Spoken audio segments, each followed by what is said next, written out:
Hey folks, Sarah here, and usually I'm here to talk about independent publishers, but today I've been tagged.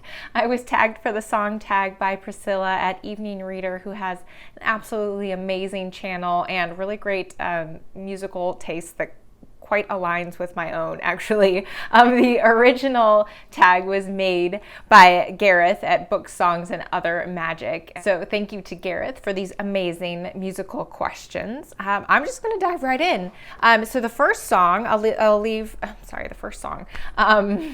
the questions below so you can follow along.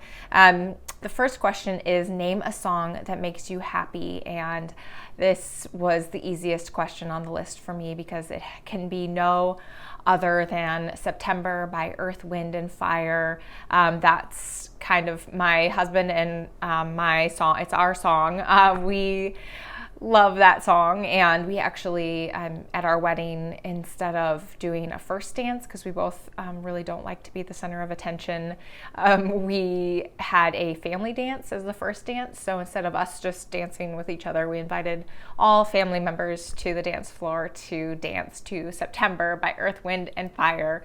And ever since, it's been a really special song, not just for my husband and me, but really for my whole family. And my son loves that song, and it just always puts a smile on my face. I don't think anybody can hear that song and not smile, hopefully. And it has special meaning because my husband and I met each other in September, so that's kind of why we picked it as our first dance song. The second question is, name a song that's a great fit when you're in a pensive mood.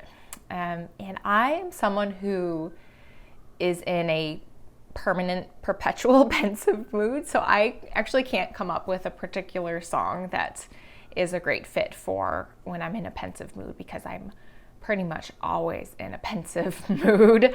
That's just my natural state. But I do have a playlist that I put on just kind of whenever I just want a good playlist of songs I know and love in the background while I'm doing pretty much anything. And the playlist is pretty special to me. So there's a Chicago radio station called The Drive, and they're a classic rock station. And I don't know if they do it anymore, but they used to do an annual event. It was called The Drive's A to Z, where they went through their entire catalog of music alphabetically by title. And one year, and I know the year because it's in my Spotify playlist, in 2011, I went to their website and they actually posted a PDF of the order of songs they were gonna play, A to Z by title. And I went online, I found that PDF, and I created my own playlist to be able to listen to anytime on Spotify. And I call it the abbreviated A to Z because I only added songs that I actually enjoy. And it took me days. To create that playlist. But I still have it to this day, and I love it. It's my favorite playlist. So that is what I would say that I put on kind of in the background, I guess, when I'm in a mood to have it on, since I'm always in a pensive mood. Question number 3, name a song that changed your taste in music. I want to preface my answer by sharing that I was a teenager in the late 90s and early 2000s, so please keep that in mind when you hear the answer to this question.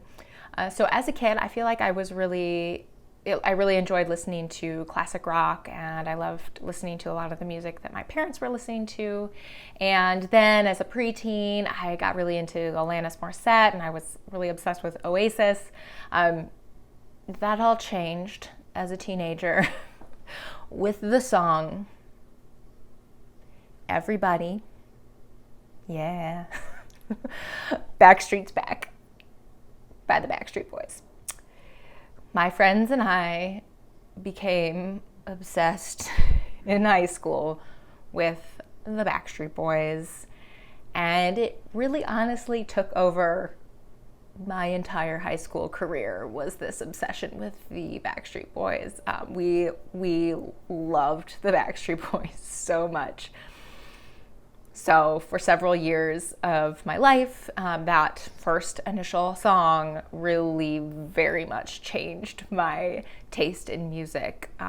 For better or worse, I'll let you come to your own conclusions. But thankfully, it seems to have been a temporary phase of my life. I believe I have seen the other side of that period of life. And honestly, I don't think I've actively, like purposefully, like listened to a Backstreet Boys song in like probably over a decade. Maybe I should change that. That would bring back some good memories, actually. Name a recent song that you've just discovered and loved. Again, this is not a song, but a playlist. I have a young son who's 7 who has there is a lot of music that he doesn't like that grates his ears. He has very specific songs that he will listen to. He will listen to the Ghostbusters song, he will listen to Africa by Toto, and he will listen to September by Earth, Wind & Fire. And that's pretty much it. He doesn't like most kids' music. I find most kids' music very grating, and I've recently found a playlist called Kids Music That's Not Annoying, and it's kind of cool. It's like a lot of traditional songs, like kids songs, but played in like a really folk music kind of way. And I knew the playlist was for me when I saw a song from the "Oh Brother, Where Art Thou" soundtrack, which was a big deal soundtrack for my family when I was a kid. We love that movie and we love that playlist as a family and listen to it all the time. So I'm gonna try that playlist with my kiddo and I'll let you know how it goes. But again, it was a Spotify playlist called Kids Music That's Not Annoying, and I thought that was a pretty good find, actually. The next question is name 3 bands or artists that you love, and this is definitely a hard one. As I've watched folks do this tag, I've noticed that this is a hard one for people to answer. But if I had to pick 3, I would share, first and foremost, Queen, Always and Forever will be my favorites. I love Queen. And then I would add Zaz, who's a French artist, French musician, and she's amazing. I initially discovered Zaz when I was out of college. I was a French major and I was trying to look for French music to listen to after I had graduated, just to kind of keep the French language like in my ears more often, since I wasn't encountering it in class anymore. And so I created this whole playlist of French musicians, and I found her and fell deeply, deeply in love. And my favorite song of hers is probably her most popular. It's called Je Veux, and I'll leave a link to it below. It's really jazzy and cool, and she's just super cool. So check her out if you haven't encountered Zaz before. I feel like a lot of people would really like her. So that's another one. And then third, sorry, the windows are open. I'm gonna wait for the truck to go by. It's a beautiful day here in Chicagoland. The truck is stopping in front of my house, probably because there's a speed bump. Okay, and so the third band I will mention is actually the band of a friend of mine who I haven't seen in ages and ages and ages, and my husband actually just kind of reunited with him and saw him maybe a few months ago, but his band is called Elegant Pleasures, and they're based in Seattle, and they're really cool. I'll leave a link to their music below so you can check them out, but I wanted to give a plug for them here since I think they're great. So again, that's Elegant Pleasures, and I hope you'll check them out. All right, the next question is, what instrument would you like to be able to play? And I would have to answer guitar for sure. I always wanted to be able to play the guitar. I took piano lessons when I was a kid, but it never occurred to me that I could request to take guitar lessons instead. Both my brothers played guitar, so I'm not really sure why it never occurred to me that I could say hello, I would like to play guitar too, but I didn't. And, of course, there's nothing stopping me from learning now, but who has time for that business when you're trying to run a booktube channel? I don't. Maybe someday. And then finally, name a fiction book with music at the center of the narrative. And I am going to list a book by an author I really have been enjoying recently. She's Elizabeth Hand, and I've been reading through her Casneri series, which are like thriller, mystery, crime type novels. And Elizabeth Hand was like really into the New York punk rock scene in the 1970s, and so there's a lot of like punk elements to her novels.